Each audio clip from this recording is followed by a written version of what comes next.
Good morning, students. Today we will start our next chapter, that is ruling the countryside. As you know, students, the first English ship sailed towards India in 18th century, and further they established their East India Company in India. They came to India to trade in spices, cotton and silk textile. In our last chapter, we have discussed about Battle of Plassey in 1757, then Battle of Buxar in 1764, and now जब battle of Buxar हो जाती है बच्चे, उसके बाद 1765 में 12 अगस्त 1765 में Britishers क्या करते हैं, बंगाल की दीवानी ले लेते हैं. हेयर दीवानी स्टैंड्स फॉर कि वो ऑफिशली अब बंगाल के जो रिसोर्सेज हैं उनके ऊपर कंट्रोल होगा उनका. तो वो मुग़ल एम्परर शाह आलम सेकेंड से क्या करते हैं, ऑफिशली बंगाल की दीवानी ले लेते हैं. इस तरीके से अब उनके पास बंगाल का डायरेक्ट कंट्रोल उनके अंडर आ गया है. अब इस तरीके से हम ये भी देख सकते हैं कि जो उनका रेवेन्यू पहले कम आ रहा था, बंगाल उनके अंडर आ गया है, तो उनका रेवेन्यू अब बढ़ जाएगा. उनके पास जो पैसा है जो वो ब्रिटिश से मंगाकर, ब्रिटेन से मंगाकर गोल्ड या किसी और चीज़ की फॉर्म में यहाँ पे ट्रेड कर रहे थे, अब उनको वो पैसा मंगाने की ज़रूरत नहीं है. They will get directly the revenue from the Bengal. Starting में तो कंपनी सिर्फ और सिर्फ रेवेन्यू कलेक्ट करने में इंटरेस्टेड थी. They were not interested in setting any regular system of assessment. वो वहाँ पे इतने इंटरेस्टेड नहीं थे कि एकदम से कुछ सोच विचार कर एकदम प्लानिंग के साथ कुछ एडमिनिस्ट्रेशन करें और रेवेन्यू को कैलकुलेट करें. वो सिर्फ और सिर्फ अपने रेवेन्यू जो आ रहा है डबल करते देना चाहते थे. अब कहते हैं कि जब विद टाइम उनके रेवेन्यू के साथ कुछ ना कुछ प्रॉब्लम आ रही थी. प्रॉब्लम ये आ रही थी कि जो कॉमन लोग थे वो उनके लिए जो उनकी लाइफ थी बहुत मिजरेबल होती जा रही थी. क्यों? क्योंकि बंगाल की इकोनॉमी उस टाइम पे बहुत ही ज़्यादा क्राइसिस से निकल रही थी. वहाँ के जो लोकल आर्टिशंस थे उनको फोर्स किया जा रहा था कि वे अपने गुड्स, जो उनका बनाया हुआ सामान है, वो कंपनी को कम प्राइसेस में बेचें. इस तरीके से उनकी जो वो लॉस से गुज़र रहे थे, उनको नुकसान हो रहा था और वो अपने जो लोन्स वगैरह हैं या जो उधार है उसको पे करने में they were not able to pay that. Production by artisans decline and the farm production also decline. बच्चे जो क्रॉप की प्रोडक्शन थी, फार्म प्रोडक्शन थी, वो भी डिक्लाइन हो गई. एंड इन 1770 बंगाल में एक ज़बरदस्त फेमाइन आता है जिसमें अराउंड 10 मिलियन पीपल की डेथ हो जाती है. तो आप देख सकते हैं कितनी बुरी कंडीशन थी उस टाइम में बंगाल में. हेयर इन दिस पेंटिंग ये एक पिक्चराइजेशन है जिसमें जो मुग़ल एम्परर हैं शाह आलम, वो रॉबर्ट क्लाइव को क्या दे रहे हैं, बंगाल की दीवानी दे रहे हैं. रॉबर्ट क्लाइव, यहाँ पे आपको समझना होगा कि रॉबर्ट क्लाइव कौन थे पहले. बच्चे, he was the first baron Clive, also known as the Clive of India, commander in chief of British India. He was a British officer and the soldier of fortune who established the military and political supremacy of the East India Company in India. बच्चे, ये एक famous British commander in chief थे जो India में इन्होंने अपना जो rule company का इस्टेब्लिश करने में बहुत ज़्यादा इंपॉर्टेंट रोल प्ले किया है. वैरन हेस्टिंग के साथ ये कुछ ऐसे लोगों में जाने जाते हैं जिन्होंने ब्रिटिश इंडिया का एम्पायर, जो इंडिया में जो एम्पायर है अपना इस्टेब्लिश करने में बहुत ज़्यादा इंपॉर्टेंट रोल प्ले किया है. हिस्टोरियंस इनको इनके जो जुल्म हैं उनके लिए भी कंसीडर करते हैं जो कि इंडियंस के ऊपर हुए हैं. बंगाल में फेमाइन हो या टैक्सेशन हो, उन सब में कहीं ना कहीं इनको बहुत ज़्यादा जिम्मेदार माना जाता है.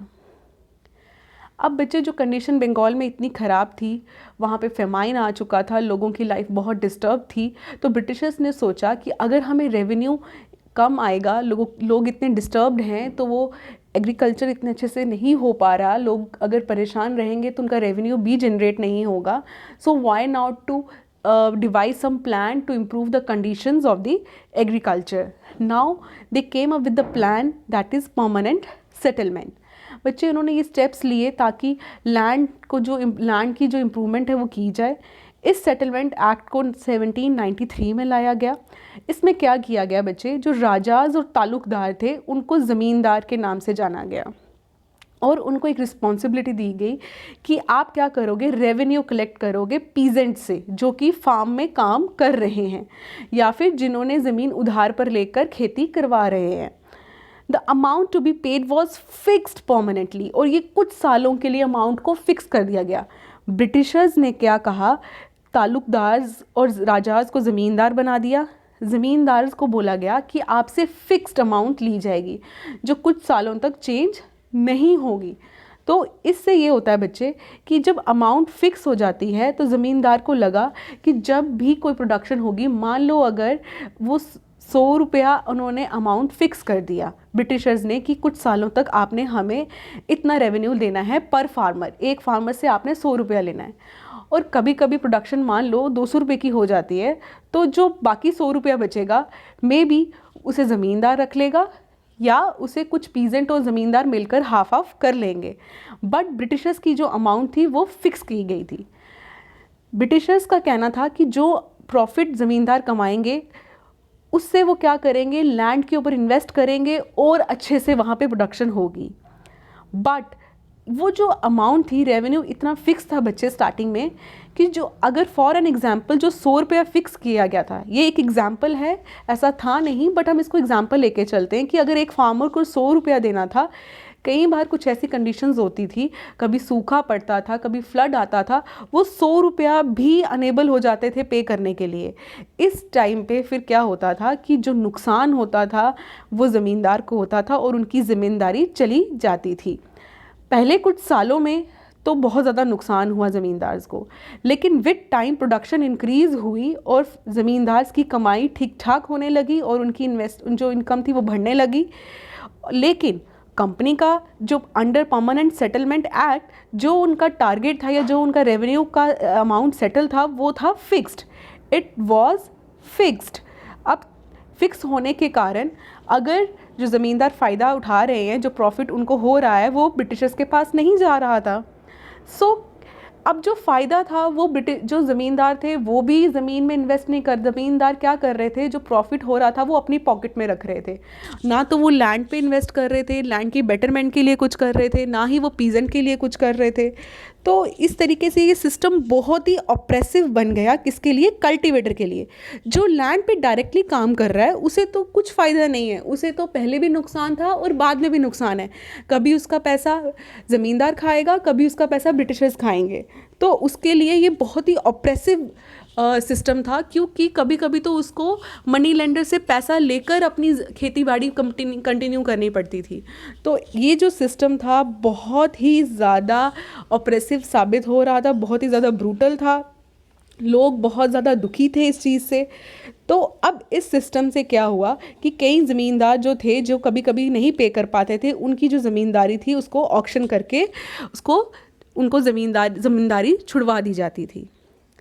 अब इस सिस्टम से बेटर सिस्टम सोचा उन्होंने सोचा क्यों ना अब हम इस सिस्टम से एक बेटर सिस्टम लाएं और महलवारी सिस्टम लाएं। महलवारी सिस्टम में बच्चे क्या होता है, bye early 19th century the company officials were planning to change the revenue system.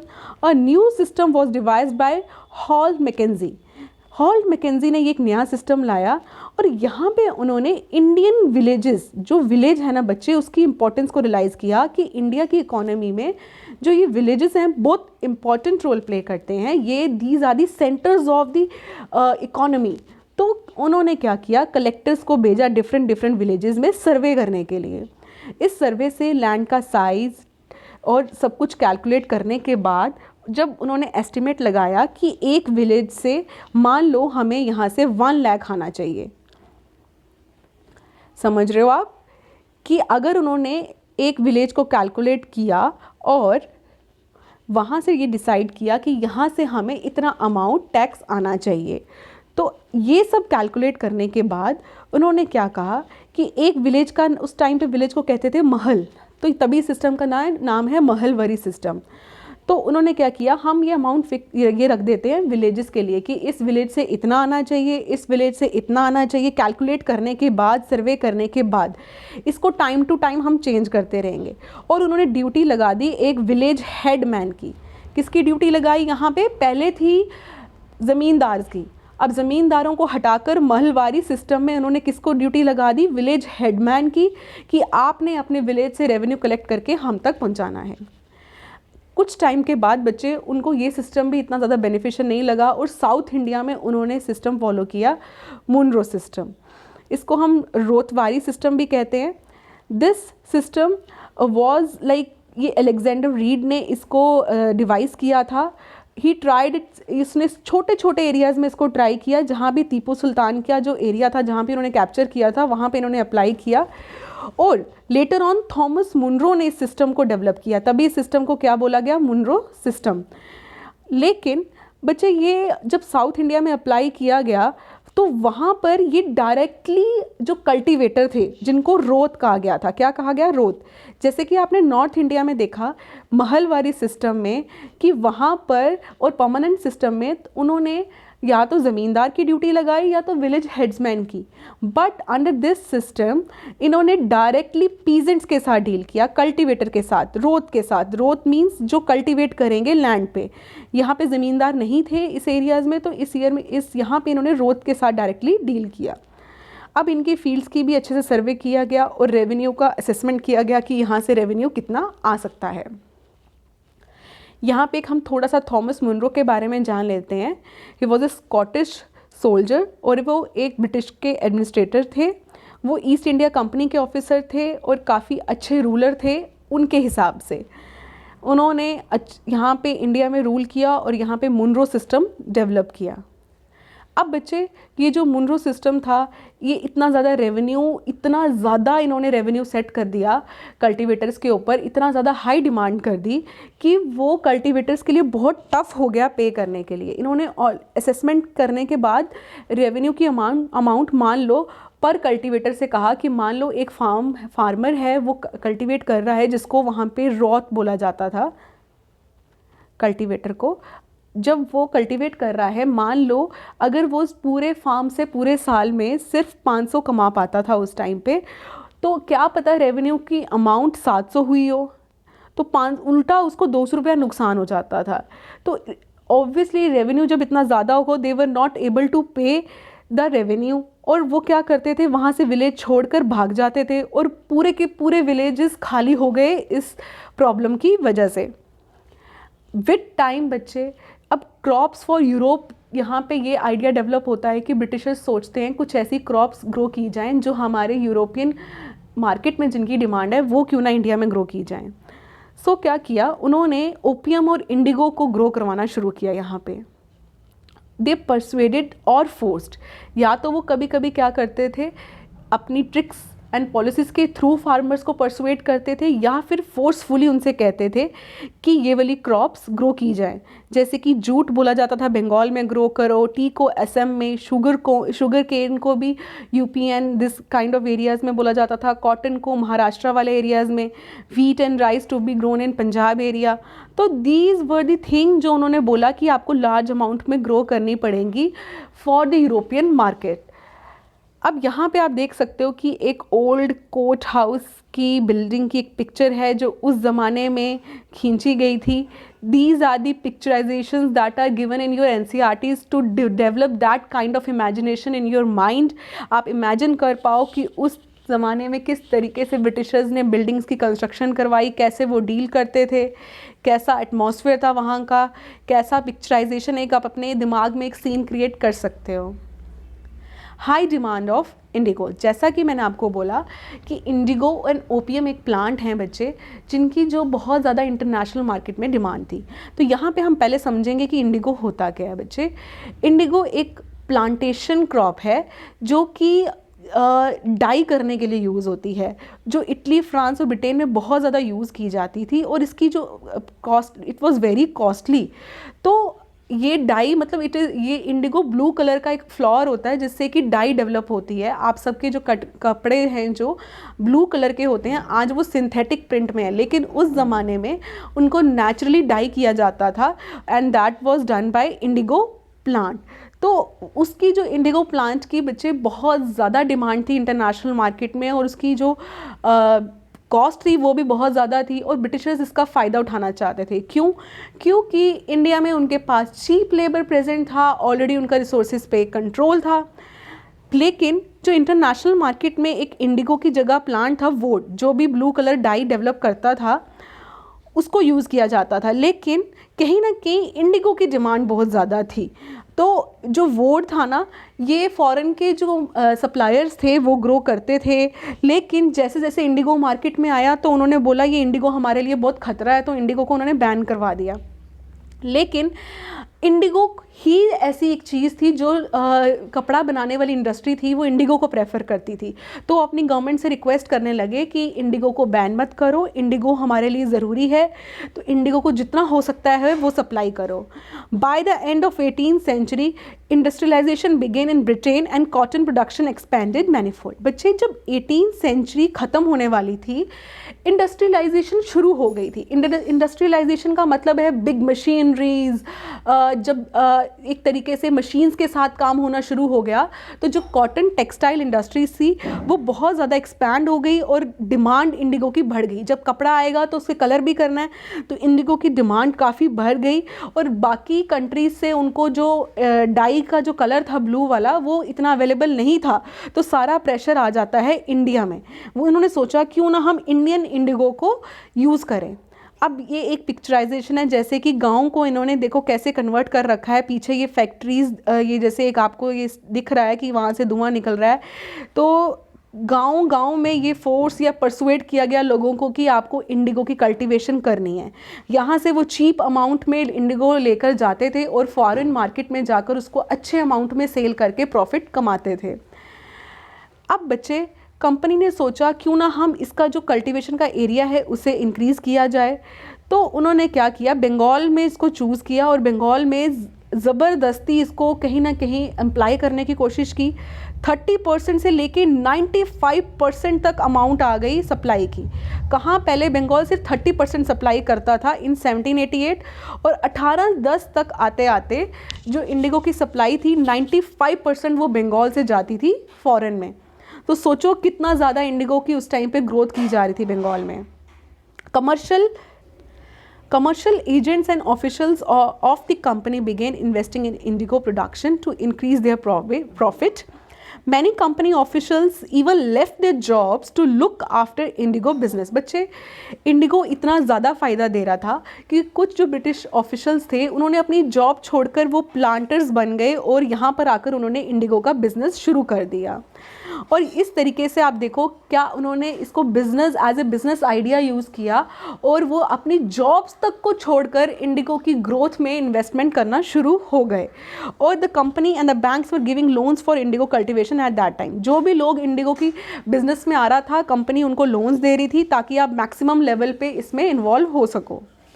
ये एक एग्जाम्पल है बच्चे जो लेट 19th सेंचुरी में डेवलप की गई थी। ये है मॉरिस कॉटन प्रिंट जो लेट 19th सेंचुरी में इंग्लैंड में डेवलप किया गया था, और ये कलमकारी प्रिंट है जो 20th सेंचुरी इंडिया में डेवलप किया गया है। तो ये डिफरेंट टाइप ऑफ इंडिगो के साथ यूज़ किए गए जो प्रिंट्स है उस टाइम पे डेवलप किए गए थे।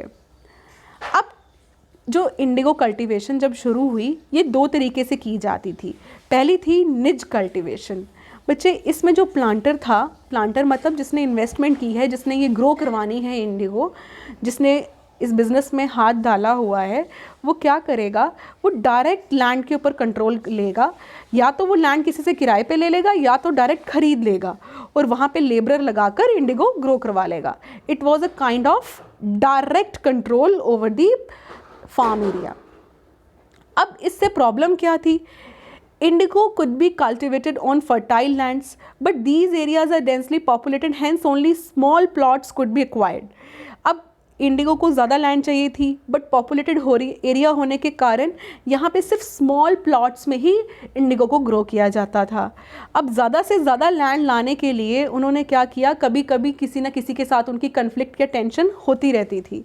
लार्ज प्लांटेशन के लिए उनको बहुत सारे वर्कर्स चाहिए थे, और ये वर्कर्स भी उस टाइम पे राइस कल्टीवेशन में बिज़ी रहते थे।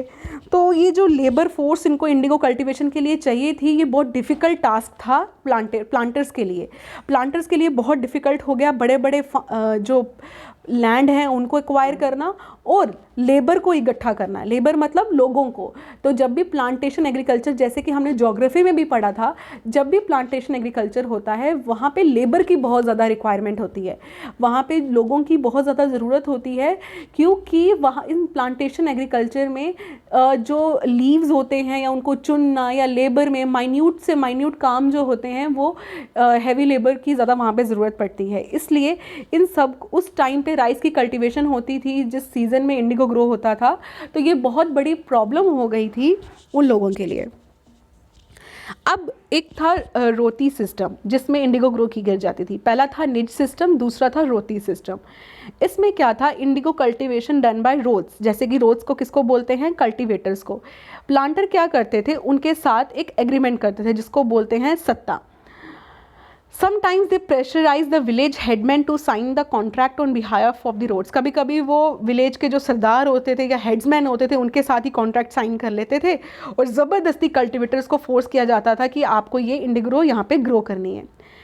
इसके बदले क्या होता था इस डील में कि 25% जो लैंड है, अगर पूरी की पूरी लैंड है आपके पास, उसमें से 25% लैंड में इंडिगो ग्रो करोगे ही करोगे आप, और हम आपको लोन देंगे, हम आपको सॉइल और ये सब चीज़ें प्रोवाइड करेंगे, सीड्स एंड ड्रिल्स प्रोवाइड करेंगे। आपने क्या करना है, प्लांटर्स जिनको बोलते थे कि आपने 25% लैंड में क्या करना है, ग्रो करवाना है इंडिगो। पहले तो प्लांटर्स निज सिस्टम में डायरेक्टली कंट्रोल रखते थे। यहाँ पे वो किसको दे रहे हैं काम ये करने के लिए, यहाँ पे वो एग्रीमेंट साइन कर रहे हैं रोड्स के साथ या फिर विलेज हेडमैन के साथ कॉन्ट्रैक्ट साइन करके उनसे काम करवाते थे। अब जो प्लांटर्स थे वो लो प्राइस में इंडिगो खरीद लेते थे इनसे, और जो बेचारे ये रोड्स थे ये इतना ज़्यादा ग्रो करने के बाद बेचारे तब भी इनके कर्ज के नीचे दबे रहते थे। तो ये आप देख सकते हो कैसे उस टाइम पे एक लंदन की स्ट्रीट का एक पिक्चराइजेशन है, उस टाइम पे लोग वहाँ पर कैसे थे, कैसे रहते थे, ये उस टाइम का लाइफस्टाइल एक डिपिक्ट किया गया इस पिक्चराइजेशन में, दैट इज़ इन 1837। अब जब जो कंडीशन थी कल्टीवेटर्स की बहुत बुरी थी बच्चे, चाहे वो निज कल्टीवेशन हो चाहे वो रोड कल्टीवेशन हो, दोनों में ही जो एट लास्ट जो कल्टीवेटर था वो बहुत ज़्यादा सफ़र कर रहा था। तो बंगाल में क्या होता है, मार्च 1859 को ब्लू रेबेलियन होता है। ब्लू वर्ड इसलिए दिया गया क्योंकि ये इंडिगो कल्टीवेशन से जुड़ा हुआ है। इंडिगो मतलब ब्लू डाई जिससे बनता है। तो इन्होंने क्या किया, इन्होंने बोला हम कुछ भी इंडिगो नहीं ग्रो करेंगे, प्लांटर्स के खिलाफ प्रोटेस्ट करना शुरू कर दिया, इंडिगो फैक्ट्रीज़ में अटैक कर दिया। वुमेंस भी इसमें इन्वॉल्व थी, वो अपने किचन के इम्प्लीमेंट्स लेकर आ गई अटैक करने के लिए। और दिस इज़ हाउ जो लोग प्लांटर्स के लिए काम भी करते थे उनके खिलाफ भी उन्होंने उनको सोशली बाइकआउट कर दिया, और ये एक सिस्टम बन गया कि हमने अब इंडिगो ग्रो नहीं करनी है। अब जब क्या होता है, जो ये पीजेंट्स थे ये बहुत ज़्यादा ऑलरेडी इतने एंग्री और इतने ऑप्रेस थे, इन्होंने बोला कि अब हम मतलब कोई काम नहीं करेंगे। लेकिन कुछ विलेज हेडमैन थे जो ज़बरदस्ती तब भी कॉन्ट्रैक्ट करवा रहे थे अपने बेचारे कल्टीवेटर्स से। तो ये जो प्लांटर्स की जो एक तरीके से ग्रोथ थी, या प्लांटर्स की जो ज़मींदार के ऊपर अप्रोच थी, ज़मींदार भी बेचारे दुखी हो गए थे उनसे। तो ज़मींदार भी कहीं ना कहीं विलेजेस के सपोर्ट में आ गए। पहले तो ज़मींदार ज़बरदस्ती काम करवा रहे थे, लेकिन ज़मींदार भी कहीं ना कहीं प्लांटर्स के जो ऑपरेशन था या उनके ऊपर उनके साथ गलत बिहेवियर शो किया जाता था, प्लांटर्स के अगेंस्ट हो गए। तो इस तरीके से एक रेबेलियन होता है जिसमें कि कॉमन पीपल और ज़मींदार मिलकर जो है प्लांटर्स के खिलाफ आवाज़ उठाते हैं। अब आफ्टर द रिवॉल्ट, अब 1857 में जो रिवॉल्ट होता है जिसे हम नेक्स्ट चैप्टर में पढ़ेंगे कहीं ना कहीं हिस्ट्री में आगे जाकर, तो उस रिवॉल्ट के बाद भी जो ब्रिटिश गवर्नमेंट है वो थोड़ी सी फियर में आ जाती है, और वो देखते हैं कि एरिया का टूर करते हैं, देखते हैं तो कहीं ना कहीं वो जब कल्टीवेटर्स को देखते हैं उनके लिए थोड़ी सी उनके मन में सिंपैथी आती है। और अब बेचारे जो कल्टीवेटर्स हैं वो सोचते हैं कि क्या पता ये हमारे ऊपर अब तर्स खा लें। लेकिन कहीं ना कहीं इस रेबेलियन की वजह से जो लोग थे वो वो इस अब ट्रस्ट नहीं कर पा रहे थे सरकार को। They began writing about the misery of the roads and horror of the indigo system. अब वो क्या करना शुरू हो गए, जो इंटेलेक्चुअल लोग थे इसके बारे में लिखना शुरू हो गए कि ये हम लोगों के साथ कितनी ज़्यादती हो रही है, कितना गलत हो रहा है। तो government called in the military to protect the planters. Government ने तो मिलिट्री का यूज़ करना शुरू कर दिया कि जो प्लांटर्स इंडिगो ग्रो करेगा उसको हम सिक्योरिटी देंगे।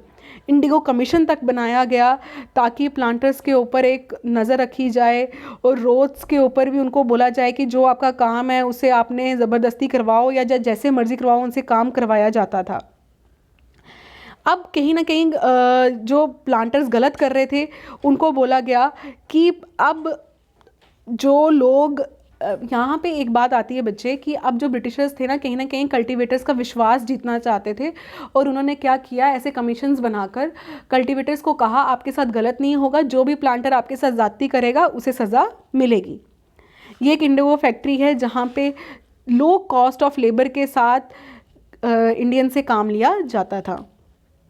आफ्टर द रिवॉल्ट, जब रिवॉल्ट हो जाता है बच्चे, इंडिगो जो प्रोडक्शन है वो एकदम से बंगाल में गिर जाती है, कोलैप्स हो जाती है। तो प्लांटर्स अब क्या करते हैं, बिहार की तरफ मूव करते हैं। बंगाल से वो कहाँ जाते हैं, बिहार की तरफ। बंगाल से सीधा बिहार पहुंच जाते हैं क्योंकि बंगाल में रिवॉल्ट हो गया, ब्रू रेबेलियन हो गया। तो अब वो कहाँ पहुंच जाते हैं, बिहार में। यहाँ पे वो सिंथेटिक डाई का यूज़ करते हैं और बिज़नेस को वहाँ पर भी बहुत ज़्यादा इफेक्ट होता है वहाँ पे। तो अपनी प्रोडक्शन को एक्सपैंड करने के लिए कहीं ना कहीं वहाँ पे भी फोर्सफुली वर्क करते हैं। इतने ही टाइम पे बच्चे, इस दौरान जो महात्मा गांधी हैं वो इंडिगो फार्मर्स की कंडीशन से बहुत ही ज़्यादा दुखी होकर चंपारण आते हैं 1917 में और वहाँ पे वो इंडिगो प्लांटर्स के ख़िलाफ़ मूवमेंट शुरू कर देते हैं। 1917 में उन्होंने बहुत ही स्ट्रॉन्ग सत्याग्रह छेड़ा था चंपारण में इंडिगो प्लांटर्स के ख़िलाफ़, क्योंकि वहाँ पे जो पीजेंट्स थे, जो वर्कर्स थे, उनकी कंडीशन बहुत बुरी थी जैसे कि बंगाल में पहले हो चुकी थी। तो यहाँ पे आप एक पिक्चर देख सकते हो कि कैसे ये इंडिगो प्लांट है जिस पे ये ब्लू फ्लावर्स लगे हैं जिससे कि ब्लू डाई बनता था, जिसकी कमर्शियली बहुत ज़्यादा डिमांड थी। बच्चे, आपने इस चैप्टर में, अगर हम समराइज्ड वे में पढ़ें, आपने इस चैप्टर में पढ़ा है कि किस तरीके से जो ब्रिटिशर्स हैं वो बंगाल की दीवानी 1765 में लेते हैं और जो कंडीशन थी एग्रीकल्चर की, वो रेवेन्यू ज़्यादा लेने के चक्कर में वहाँ पे उन्होंने उसे इम्प्रूव कर दिया और कुछ ना कुछ प्लान बनाने शुरू कर दिए ताकि उनका रेवेन्यू ज़्यादा आता रहे। उनको सिर्फ और सिर्फ किससे मतलब था, रेवेन्यू से। उन्होंने परमानेंट सिस्टम लाया, महलवारी सिस्टम लाया, उन्होंने रोतवारी सिस्टम लाया और इन सिस्टम्स के थ्रू उन्होंने क्या किया, जितने से ज़्यादा रेवेन्यू उनको आ सकता था वो जनरेट करने की कोशिश की। फिर उन्होंने कमर्शियल क्रॉप्स या प्लांटेशंस का बड़ा ज़्यादा फोर्सफुल इम्प्लीमेंटेशन किया जिसमें कॉटन, जूट और ये सब इंडिगो वगैरह, ओपियम वगैरह आ गया। और इंडिगो प्लांटेशन ने कहीं ना कहीं बंगाल में बहुत ज़्यादा डिस्टर्बेंस क्रिएट की अमंग दी कल्टीवेटर्स और वो कोलैप्स हो गया वहाँ पे और ब्लू रेबेलियन हो जाता है वहाँ पे। ब्लू रेबेलियन होने के बाद वो लोग जो प्लांटर्स हैं कहीं ना कहीं वो बिहार शिफ्ट होते हैं और बिहार में भी वही सेम सीन क्रिएट होता है और तभी 1917 में गांधी जी वहाँ पे चंपारण में इंडिगो प्लांटर्स के खिलाफ मोर्चा खोल लेते हैं। That was all about this chapter कि कैसे रूलिंग द कंट्री साइड मतलब कि जो रूरल इंडिया है जहाँ पे ग्रोइंग कल्टीवेटर्स, जहाँ पे अपनी जो फार्म लैंड पे क्रॉप्स ग्रो करते थे, यहाँ पर कैसे ब्रिटिशर्स ने अपना कब्ज़ा जमाया, कैसे उनका मिसयूज़ किया, कैसे उस चीप लेबर को बाहर के इंटरनेशनल मार्केट में जाकर महंगे दामों में बेचकर कितना प्रॉफिट कमाया। That's all for this chapter. Thank you students.